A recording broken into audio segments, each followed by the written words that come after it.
Hello and welcome to my channel. My name's Faye, I am the Chronic Crafter and I'm an independent Stampin' Up demonstrator based in the UK. This is my first Christmas in July video this year and it's already the 22nd of July. So I was thinking I might need to rename this series Christmas in Summer because I have so many projects in my head using items in my stash. And I'm sure many of you out there have got some of these items at home if you've shot with Stampin' Up before. So I thought it would be really nice to see what we could do with the items that we've already got. So this is the first video, like I say, I've got plenty more to come. I've got the mini catalogue from last year with me as reference, and the first suite that I'm going to be using is the North Pole delivery suite.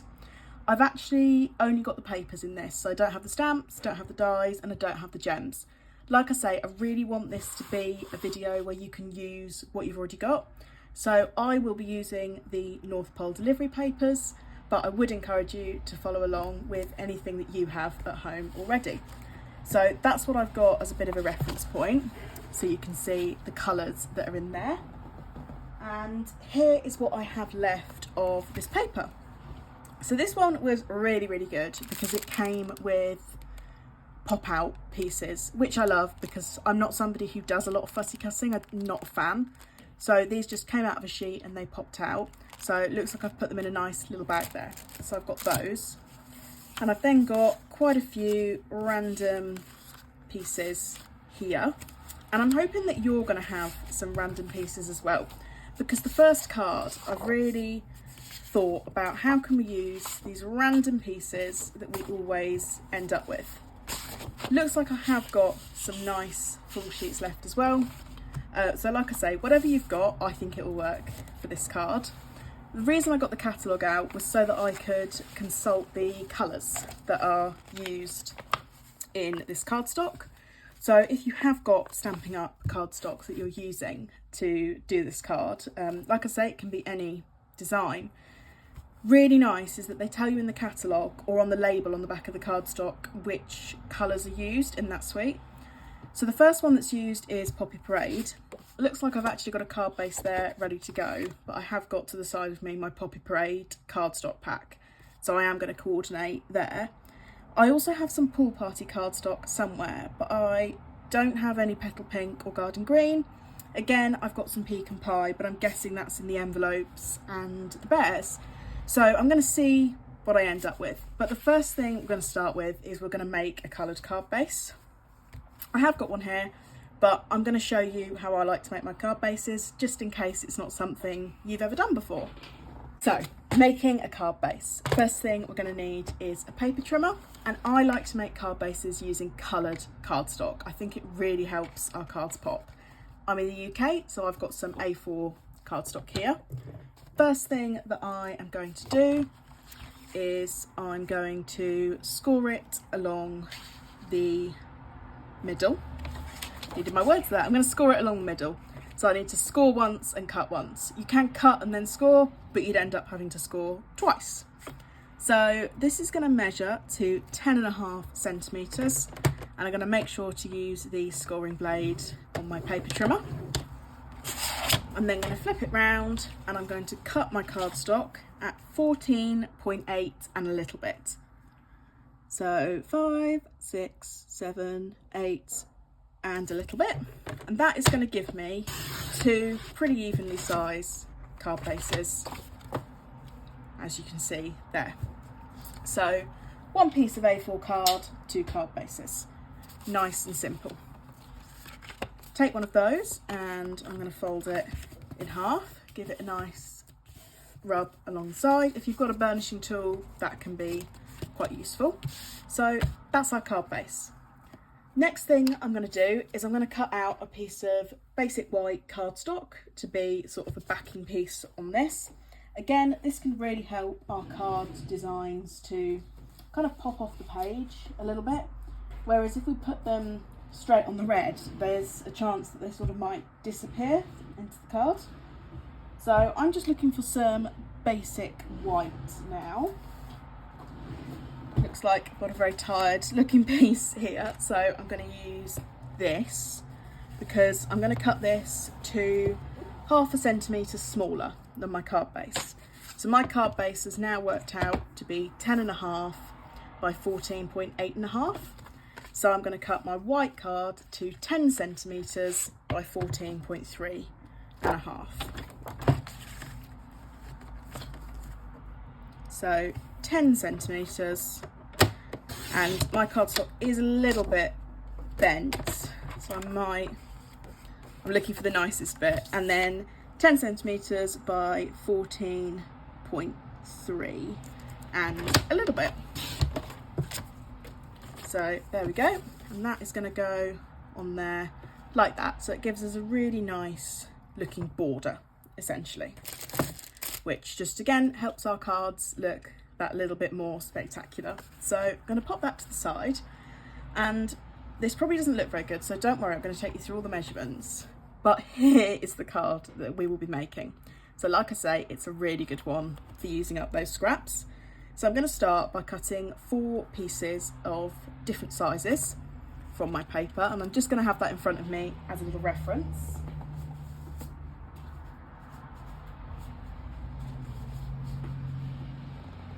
So here are all my part sheets. My largest element is going to be 6.5 by 6.5 centimetres, and you may want to think about which way round you're cutting your design. So obviously for the squares, that's not going to be such a problem, but we will be cutting some rectangles. So something like that, you'd want your card that way round, not on its side. So just something to be mindful of once we get to cutting bits and pieces up. So first square, 6.5 by 6.5. I'm going to see if I can get some of these cute creatures in there. So I am going to try and think about how I'm lining up my design to see if I can sort of not cut any pieces in half. I quite like that owl, so I don't want to chop him off, to be fair. So you might want to have a play around with where your cuts will end up. So you might be able to see there that that is going to trim the fox and the bunny rabbit in half. So just decide if that's sort of something you'd be happy with. And then we'll come across with the trimmer blade once you are.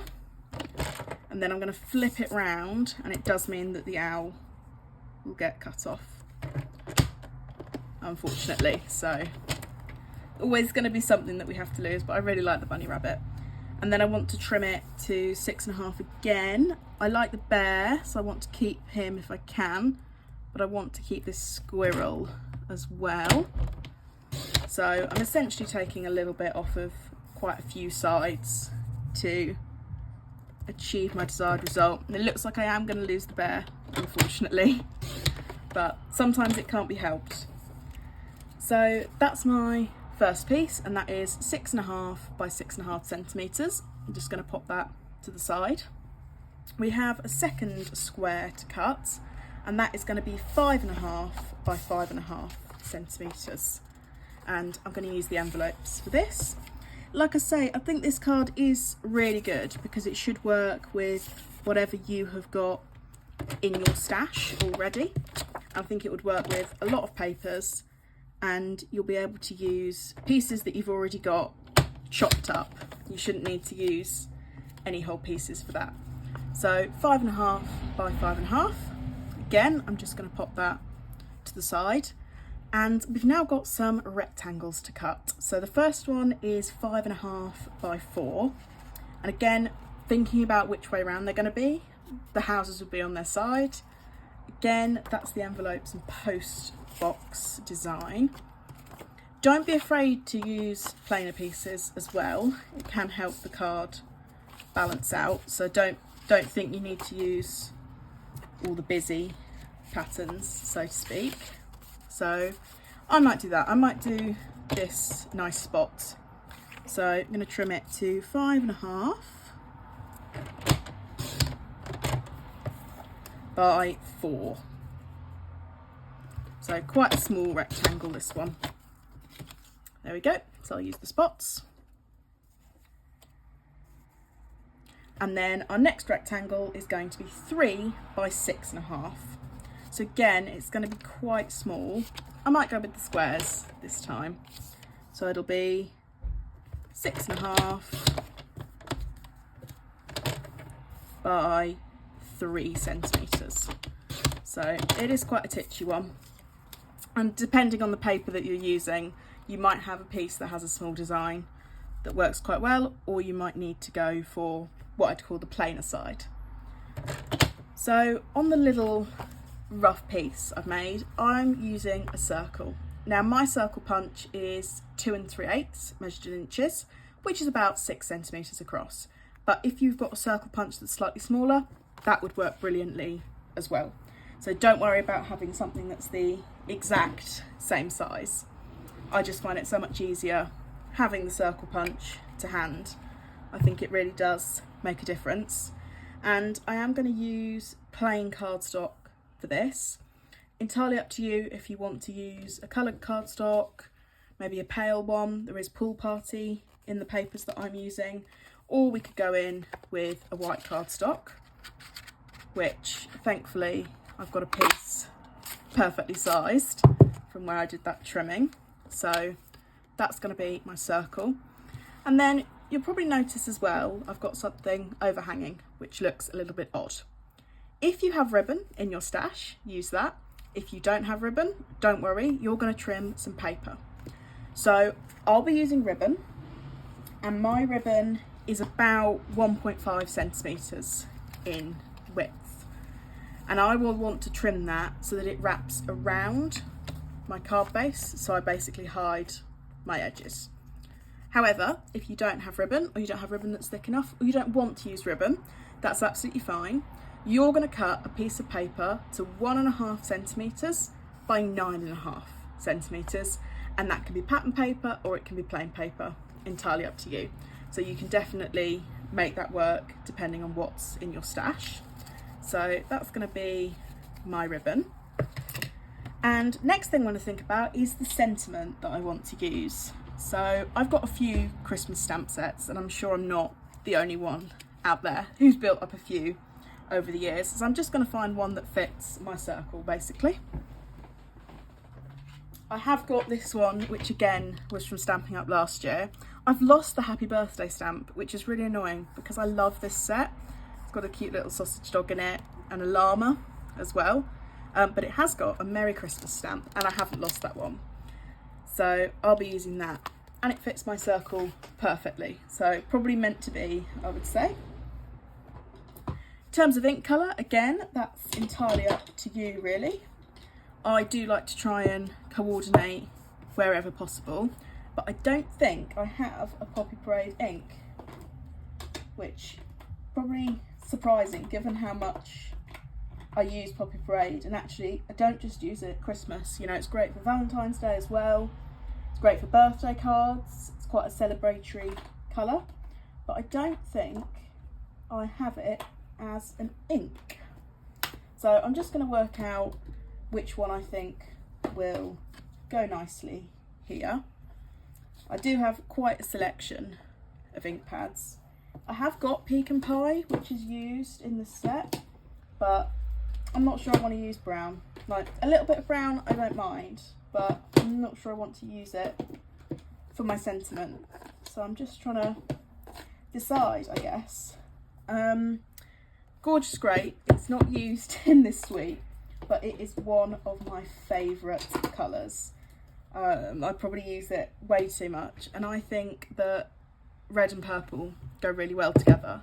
But the question is, does it go with the pieces I've cut out? It might be a bit too much. Tough decisions to be made.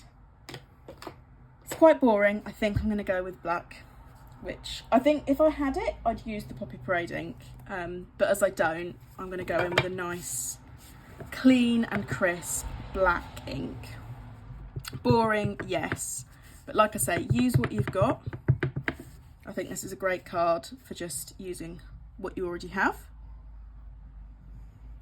So pop that down on there. I don't think that's quite central, but I'm not going to worry about it. Some people like to stamp and then use their circle punch or do the die cut. Again, I think that's one of those personal preference things. I think I normally cut and then do my stamping. But look how nice that has come out. So just going to clear some space on my desk and put my punch away. And now we're on to the assembly part of our card.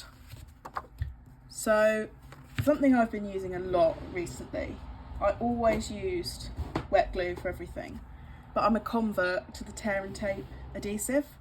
Now, it does mean that once you've stuck something down, it's stuck down. You don't have much wriggle room.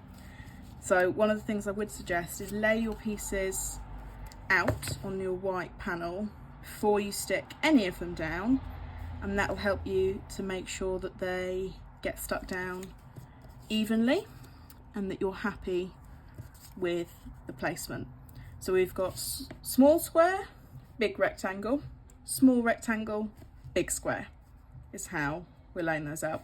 So that's our 6.5 by 6.5, that is our 3 by 6.5, that is 5.5 by 5.5, and 5.5 by 4, all in centimetres because I'm in the UK. So I'm going to lay those out where I want them, and then I'm going to get my tear and tape adhesive and stick them on one by one. Absolute convert to this. I used to use the tape runners quite a lot, but this is so easy to take the backing off that I'm not so worried. I think whenever I've tried double-sided sticky tape before, I've had a lot of problems with the backings, and I've found that I can never tear them off, and that's absolutely done my head in. The other thing that I've always found is that you need scissors. But actually with this, it does do what it claims to do. You can tear it, you don't need scissors, and the backing comes off super easily. I've also never had any issues with things holding on, so you'll notice I'm probably not using as much tape as you'd think, and my tape's not all the way to the edges, but that is honestly because I've never had any concerns about it sticking, even if I've not used a large amount. So I'll just spin that round because that's another one of my things that I find makes things easier when crafting. We all have those things, don't we? Some people, or everyone, does everything a little bit differently, and that's absolutely fine. But I am going to make sure, I might spin it that way so I can make sure I get this the right way round. Although with this pattern, I'm not sure there is a right way round because there's envelopes in all different directions. So I guess the right way round would be whatever you are happy with. I want to try and make sure I get that all lined up in the same way. And then lastly, my rectangle that's 5.5 by 4 centimetres. I might go for 2 pieces on this. Don't need to worry about making these stuck down straight, the tape. It's so easy to use. Like I say, I never used double-sided tape. I'm now an absolute convert to it. So just going to spin that round to make it a little bit easier for me. There we go. I'm quite happy with how I've managed to place all of those. So I will be using this crinkle ribbon, which I seem to have got loads left of, which is, you know, that's always nice. And I'm going to trim it so that I have got extra at the end so that I can wrap it round. That's just something that I like to do. Yes, it does use a little bit more ribbon, but I find it helps make it nice and secure. This ribbon doesn't stick down particularly well directly because of the crinkle effect. Like I say, if you were using paper, you're going to cut it to 1.5 by 9.5 and stick it down as a normal paper strip. But what I actually like to do when I'm applying my ribbon is I'm going to flip it round rather. I'm going to get my tear and tape and I'm going to stick it onto the back where I want it to be. Now I don't want to stretch this ribbon too much because part of what makes it nice is the sort of crinkly effect. So normally I'd say stretch your ribbon so that it's nice and snug. So we'll stick that on there. I'm just going to flip it round and check that I'm happy, which I am, and that's it. That's all I'm going to do to stick down my ribbon, because you're holding it in place on the back. Because I've made it long, might as well stick another strip over here to hold it in place, but I really don't think you need to do any more than that. With my sentiment piece, I'm going to use some of my stamping dimensionals, particularly because my ribbon is a little bit 3D.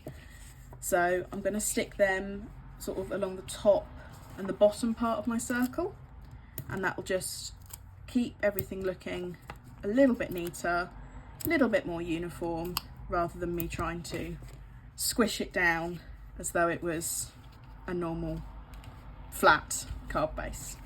So for sticking this down, I'm going to come in with more of my tear and tape. I'm definitely one of those people, I like to stick down my flat pieces first and then do any of my elements that I'm popping up off the card base. I like to do those separately. So the reason I've used tear and tape for the ribbon is because we're going to be able to stick that directly onto our card blank, which I think is a very useful extra thing to be able to do. So I'm just going to take all of this off of here now.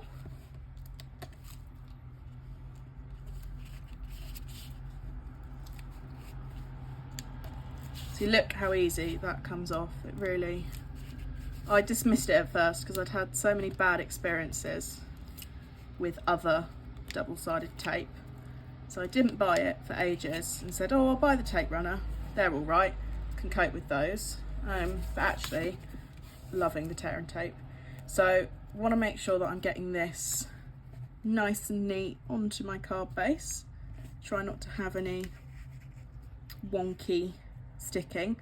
Like I say, this is the only drawback with using double-sided adhesive, is you can't really move it round. Once it's stuck, it's stuck. So if you do struggle with getting things to stick straight, I would probably say stick with liquid glue. Then I'm going to come on with my sentiment that's on my foam pads.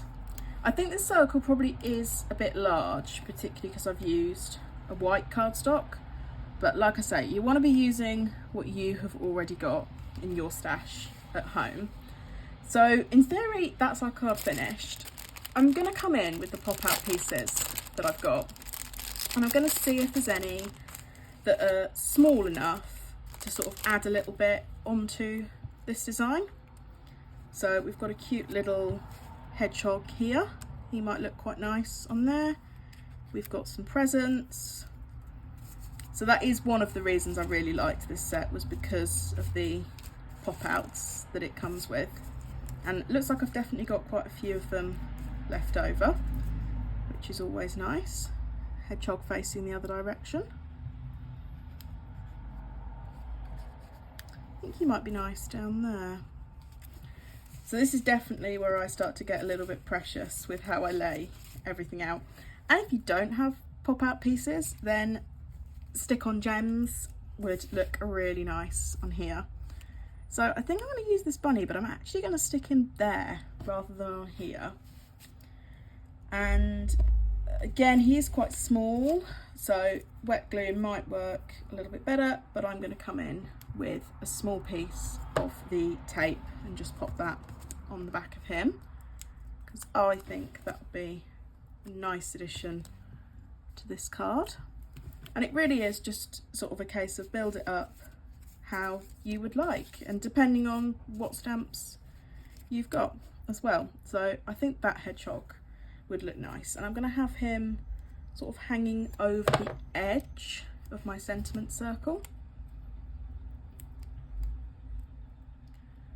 I think that piece of tape, oh, just wet glue possibly would be easier for this. So I'm going to have him like that. So there we go, that is my first Christmas card of 2026, and the best part is I have used things that are already in my stash at home. So I really hope you've enjoyed watching this video. as I said at the start, I've got so many ideas for other Christmas in July projects, so I'm going to turn this into a Christmas in the Summer series and share things for the rest of July and throughout August. If you have enjoyed this video, I'd love it if you could give it a like and consider subscribing to my channel. Thank you so much for watching. Bye!